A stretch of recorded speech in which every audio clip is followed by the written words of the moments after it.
আপনি জেনে অবাক হবেন, এই পৃথিবীর একমাত্র ব্যক্তি যার পায়ের আওয়াজ জান্নাতে এখনও প্রতিধ্বনিত হয়। আল্লাহর রাসূল সাল্লাল্লাহু আলাইহি ওয়াসাল্লাম বলেন, হে আমার সাহাবীরা, আমি মেরাজের রাত্রিতে বোরাক দিয়ে যখন জান্নাতের উপর দিয়ে উড়ে যাচ্ছিলাম, তখন তোমাদের মধ্য থেকে নিগৃহীত এক গোলামের পায়ের আওয়াজ শুনতে পেলাম। তখন আল্লাহর রাসূল এমন একজন ব্যক্তির নাম নিলেন যে ছিল একজন গোলাম, গায়ের রং কালো, অত্যাচারিত, নিরীহ, নিপীড়িত। সকল সাহাবীরা অবাক হয়ে গেল। তারা বলল, ইয়া রাসূলাল্লাহ, এই ব্যক্তির পায়ের আওয়াজ জান্নাতে কেন প্রতিধ্বনিত হবে? তখন আল্লাহর রাসূল বললেন, হ্যাঁ, এটা আমার কথা নয়, এটা সরাসরি জিবরাইল আমিন আমাকে বলেছেন, এটা আল্লাহর নির্দেশ। প্রিয় দর্শক, আপনাদের জানিয়ে রাখি, উমাইয়া ইবনে খালফ ছিলেন মক্কার নেতাদের মধ্য হতে একজন গুরুত্বপূর্ণ এবং প্রভাবশালী নেতা। বলা যেতে পারে কুফর ও শিরকের এক শ্রেষ্ঠ উদাহরণ এই ব্যক্তি। তৎকালীন সময়ে তাকে বলা হতো মুসলমানদের জন্য এক জীবন্ত শয়তান। একদিন সে জানতে পারল যে তার এক দাস মূর্তি পূজা করতে অস্বীকার করছে এবং অন্য কাউকে নিজের মাবুদ বানিয়েছে। সে তৎক্ষণাৎ তার সেই দাসকে ডেকে জিজ্ঞাসা করল, আমি শুনেছি তুমি অন্য কোনো দেবতার ইবাদত করছো, সত্যি করে বলো তুমি কার ইবাদত করো? গোলাম বলল, আমি মুহাম্মদ সাল্লাল্লাহু আলাইহি ওয়াসাল্লামের রবের ইবাদত করি। উমাইয়া ইবনে খালফ এ কথা শুনে রাগে লাল হয়ে গেলেন এবং বললেন, মুহাম্মদের রবের ইবাদত করার মানে হচ্ছে তুমি আমার পবিত্র মূর্তিসমূহের শত্রু হয়ে গেছ। ভালোই ভালোই সোজা পথে ফিরে এসো, নাইলে অপমানিত হয়ে মৃত্যুবরণ করবে। আমি কিছুতেই এটা সহ্য করতে পারি না যে তুমি একজন মূর্তির পূজারীর দাস হয়ে মুহাম্মদের ঈশ্বরের ইবাদত করো। কিন্তু সে দাস কি উত্তর দিলেন জানেন? সে একনিষ্ঠ হৃদয়ে বলল, হে আমার মালিক, আমার শরীরের উপর আপনার হস্তক্ষেপ চলতে পারে, তবে আমার অন্তরের উপর আপনার কোনো ক্ষমতা চলবে না। আমি আমার হৃদয় এবং আমি আমার প্রাণ মুহাম্মদ এবং তার আল্লাহর জন্য সঁপে দিয়েছি। কোনোভাবেই মূর্তির সামনে মাথা নত করা আমার পক্ষে সম্ভব নয়। গোলামের এই উত্তর শুনে উমাইয়া বিন খালফ রাগে এবং ক্ষোভে যেন উন্মাদ হয়ে গেল। একজন ক্রীতদাস তার মুখের উপর এত সাহসিকতা প্রদর্শন করল, এই মুহাম্মদের অনুসারীদের মধ্যে সাহস বেড়ে যাচ্ছে। সে কঠোরভাবে বলল, ঠিক আছে, তাহলে এবার তোর ধর্মত্যাগের মজা উপভোগ কর। আমিও দেখব কিভাবে মুহাম্মদ এবং তার ঈশ্বর তোকে রক্ষা করে। এরপর থেকে সে গোলামের উপর শুরু হয় অমানবিক অত্যাচার।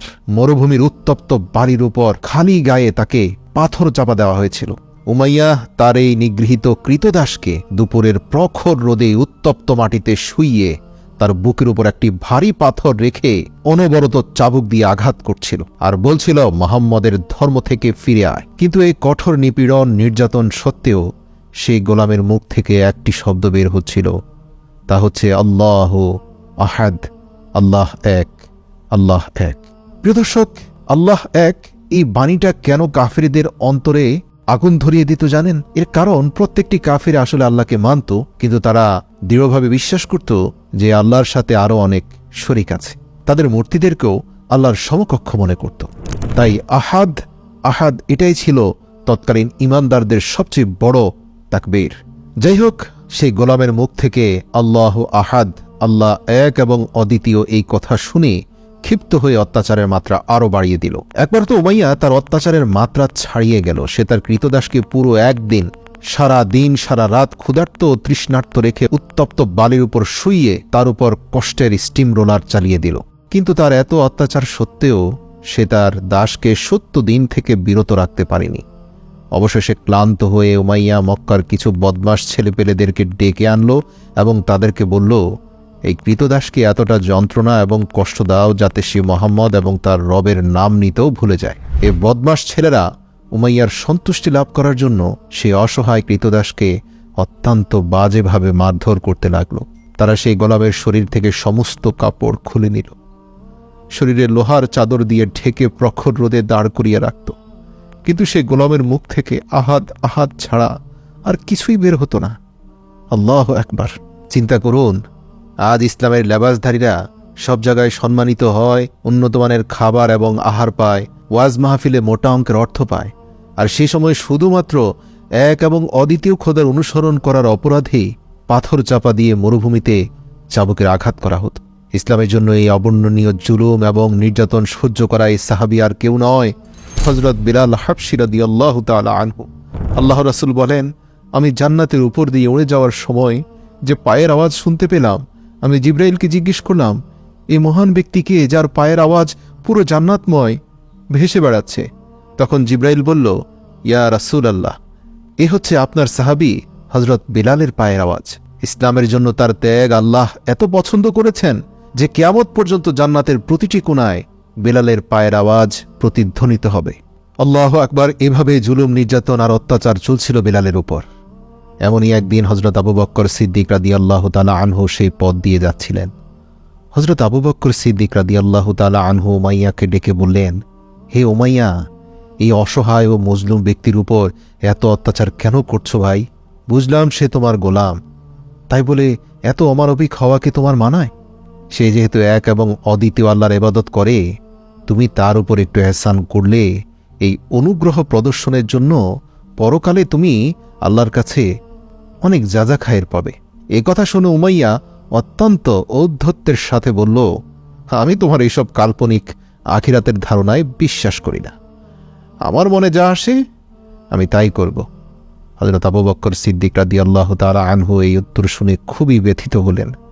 কিন্তু তারপরও হযরত আবু বকর সিদ্দিক রাদিয়াল্লাহু তাআলা আনহু তাকে বুঝিয়ে বলতে লাগলেন, ভাই, এই অসহায়টি মানুষের উপর আর অমানবিক জুলুম নির্যাতন করো না। উমাইয়া আবু বকরের এই অনবরত অনুরোধ শুনে বিরক্ত হয়ে বললেন, তুমি যদি এই গোলামের প্রতি এতই সহানুভূতিশীল হও, তাহলে এই মক্কার সর্বশ্রেষ্ঠ গোলাম ফাস্তাগ রুমিকে আমার হাতে দিয়ে দাও আর আমার এই নিকৃষ্ট গোলামকে নিয়ে নাও। প্রিয় দর্শক, একটা কথা বলি, মক্কার সবচেয়ে শক্তিশালী এবং সাহসী গোলামের নাম ছিল ফাস্তাগ রুমি। সেই গোলামের মালিক ছিল হযরত আবু বকর রাদিয়াল্লাহু তাআলা আনহু। উমাইয়ার ধারণা ছিল এই প্রস্তাবে আবু বকর কখনোই রাজি হবে না, কারণ দেখতে শুনতে কালো, নিগৃহীত, দুর্বল বেলালের বিনিময়ে আবু বকর কখনোই তার গোলাম ফাস্তাগ রুমিকে দেবে না।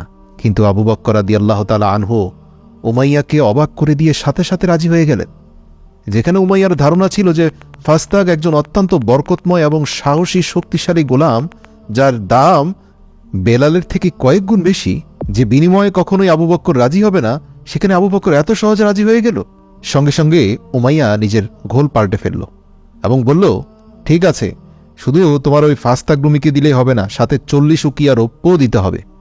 হযরত আবু বকর সিদ্দিক রাদিয়াল্লাহু তাআলা আনহু বললেন, হ্যাঁ দেব, তবে শর্ত হচ্ছে এই মুহূর্ত থেকে আর একটি আঘাতও তুমি বেলালের গায়ে করতে পারবে না।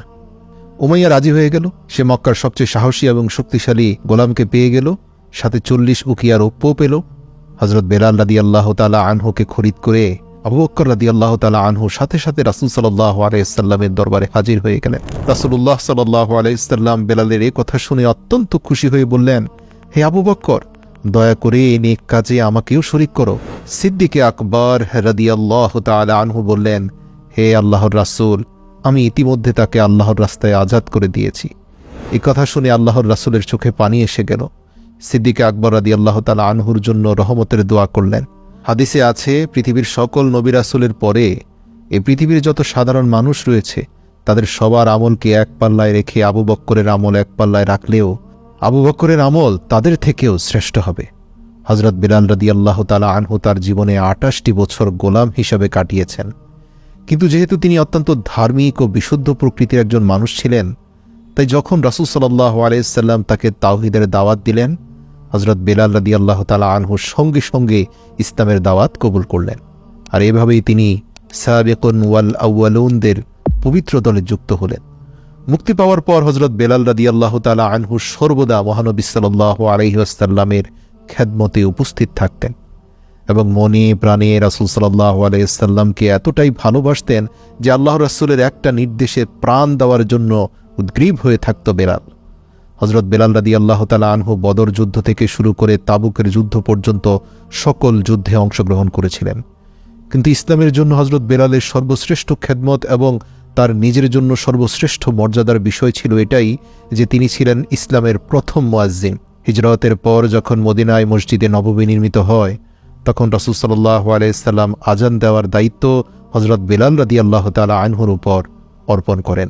হযরত বেলাল রাদিয়াল্লাহু তাআলা আনহুর কণ্ঠস্বর ছিল অত্যন্ত হৃদয়গ্রাহী এবং তার আজানের মধ্যে এমন প্রভাব ছিল যে তার আজানের আওয়াজ শুনে লোকেরা সব কিছু ছেড়ে মসজিদের দিকে ছুটে যেত।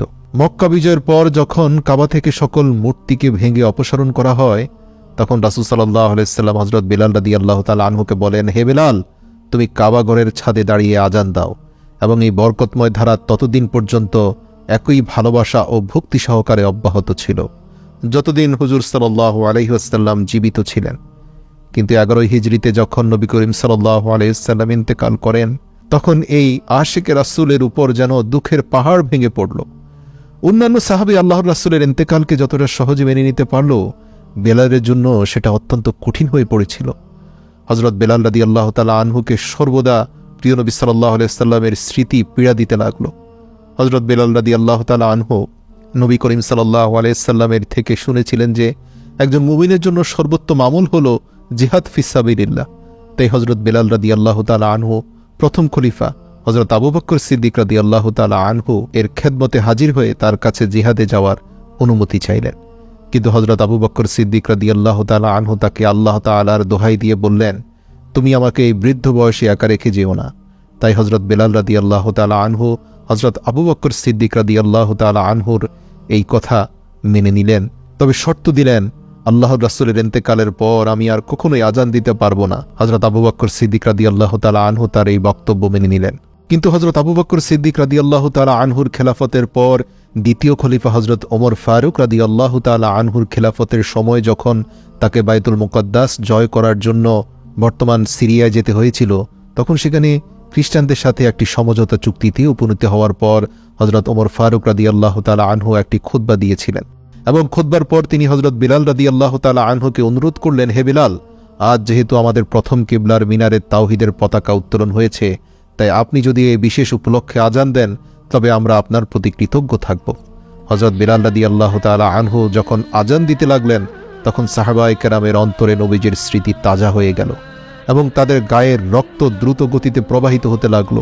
সিরিয়ার অনুষ্ঠানের পর হযরত বিলাল রাদিয়াল্লাহু তাআলা আনহু শামের নিকটবর্তী একটি গ্রামে বসবাস করতে শুরু করেন, কারণ মদিনায় বসবাস করলে এই শহর হযরত বিলাল রাদিয়াল্লাহু তাআলা আনহুকে সর্বদা নবী করিম সাল্লাল্লাহু আলাইহি ওয়াসাল্লামের কথা মনে করিয়ে দিত। কিন্তু একদিন হযরত বিলাল রাদিয়াল্লাহু তাআলা আনহুর স্বপ্নে রাসূল সাল্লাল্লাহু আলাইহি ওয়াসাল্লামকে দেখতে পেলেন। স্বপ্নে তিনি দেখতে পান আল্লাহর রাসূল বলছেন, হে বেলাল, তোমার কি এখনো আমার সাথে একটু দেখা করার সময় হয় না? এই স্বপ্ন দেখে কাঁদতে কাঁদতে সেই সিরিয়া থেকে মদিনায় চলে আসলেন হযরত বিলাল রাদিয়াল্লাহু তাআলা আনহু। সেখানে এসে নবীজির রওজার পাশে আল্লাহর দরবারে মুনাজাত তুলে এত কান্নাকাটি করলেন যে উপস্থিত সবার চোখ দিয়ে পানি বের হয়ে গেল। অতঃপর জড়িয়ে ধরলেন আল্লাহর রাসূলের দুই নাতি হাসান এবং হুসাইনকে। তাদেরকে আদর মোহাব্বত করে এত চুম্বন করলেন যে এক পর্যায়ে বেলালকে সান্ত্বনা দেওয়ার জন্য লোকদেরকে এগিয়ে আসতে হলো। তারপর ফজরের ওয়াক্ত হলে সকলেই অনুরোধ করে, হে বেলাল, আপনার কণ্ঠে অন্তত একটিবারের জন্য আজান শুনতে চাই। এই মদিনার প্রতিটি অলিগলি হাহাকার করছে আপনার সেই কণ্ঠের জন্য। সাহাবীদের অন্তরে শান্তি দেওয়ার জন্য কাঁদতে কাঁদতে সেই আজানের সুর আবার প্রতিধ্বনিত হলো বেলালের কণ্ঠে। সকল সাহাবীদের স্মৃতি আবার তাজা হয়ে গেল। মদিনার মানুষের পাশাপাশি পশু পাখিরাও পর্যন্ত কাঁদতে লাগলো। এ যেন হুজুর সাল্লাল্লাহু আলাইহি ওয়াসাল্লামের সেই যুগ পুনরায় ফিরে এসেছে। এমন বেদনাদায়ক দৃশ্য এর আগে কখনো দেখা যায়নি। হযরত বিলাল হাবশী রাদিয়াল্লাহু তাআলা আনহু 60 বছর বয়সে ইন্তেকাল করেন। তার মাজার সিরিয়ার দামেস্কে অবস্থিত। রাসূলুল্লাহ সাল্লাল্লাহু আলাইহি ওয়াসাল্লামের নিকট হযরত বিলাল রাদিয়াল্লাহু তাআলা আনহুর একটি আলাদা মর্যাদা ছিল। আসুন আমরাও আমাদের জীবনকে বিলালের মতো গঠন করি। সংকটে কখনোই নিজের বিশ্বাস এবং ইসলামিক আদর্শকে বিলীন হতে দেব না, শক্ত করে আঁকড়ে ধরি। যেভাবে কোরআনে আল্লাহ তাআলা বলেছে, তোমরা আল্লাহর রশিকে শক্ত করে আঁকড়ে ধরো, পরস্পর বিচ্ছিন্ন হয়েও না।